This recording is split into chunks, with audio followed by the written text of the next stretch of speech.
India has turned the screws on Pakistan. We've delivered a crippling blow without firing a single bullet. The Modi government's calculated retaliation to the Pahalgam terror attack has left Islamabad rattled. Why do I say so? Economically, diplomatically and strategically, from halting the flow of water to slamming the brakes on trade and funds, India has choked Pakistan with surgical precision. This is payback time for Pakistan, and India is serving it cold. In the very latest, viewers, the MHA has issued a directive that signals India's readiness for any escalation.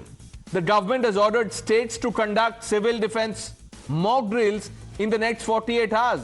These drills are not just routine, viewers, they are a bold statement of preparedness. States have been instructed to test air raid sirens. When was the last time you heard about that? The states have been asked to train civilians and students and simulate crash blackouts, camouflage vital installations, and rehearse evacuation plans. This is India fortifying its home front, ensuring every citizen is ready for any Pakistani misadventure. Lieutenant General Sanjay Kulkarni is joining us. General Saab, what do you make of the MHA directive? When was the last time we heard something like this? See, I take back my memories to 65 war and the 71 war, when all these, that's what I've noticed, how we would have trenches around the school was there, how we would ensure that there were blackouts being done, and ensuring that no light goes out, people being warned. You see, preparation is the best form of defense. Along the LOC, the bunkers to be clean so that the people can get inside and save their lives. Similarly, in the cities also, when the sirens are blown, how the traffic would go off the thing, how the street lights would be switched off, the homes must be totally dark, all these vital installations, I have to take all necessary precautions. So all of it is part of the defense to ensure that at least they are prepared and that the population knows how to defend itself. Loss of life can be prevented, well, property can be seen later. However, it's not to panic. Aim is not to panic. Preparation is the best form of defense. If you know how to defend yourself, there will be no panic. Otherwise, there will be loss of life. One wouldn't know where to run. If the sirens are blown, people will not know where to go. But if you know that where to go, if you are in a multi-story building, if you have to come down, lie down in the gardens, wherever they are, lie flat, absolutely. So these are things which will be told to by the people concerned.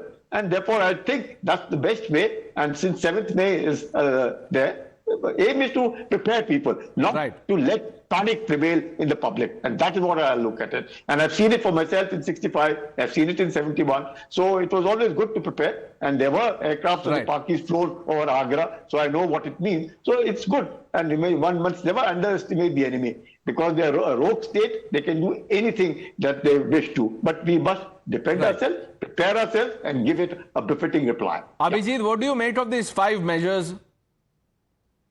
Look, this is classic out of the war book that's given to civil authorities. It is the first stage in the preparation for war. So basically what you're signaling to Pakistan is, and it's been done very publicly. Remember, there were 2 circulars that came out last week saying prepare for blood banks and things, and they were withdrawn within 24 hours.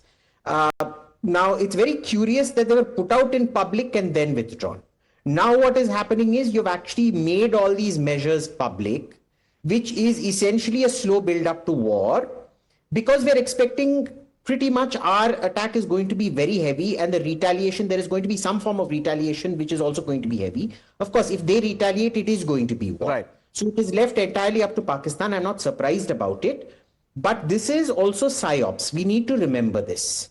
The effect it has on Pakistan, it forces Pakistan then to start spending on all kinds of things which they don't have money for. You know, right now, their expenditure is up something like 35 to 50%. And that is something they cannot afford with just $15 billion in reserve. Half of which the Saudis aren't even letting them spend. I just hope that the likes of Mr. Channi and Ajay Rai are listening to what you said and what Lieutenant General Sanjay Kulkarni said, because I won't be surprised if, by early morning tomorrow, even these measures are mocked. We've run out of time. Gentlemen, I thank all of you. Sorry, Tuhin and Dr. Ranganathan couldn't come to you in this one, but the news are viewers on the other side with Navita Kumar.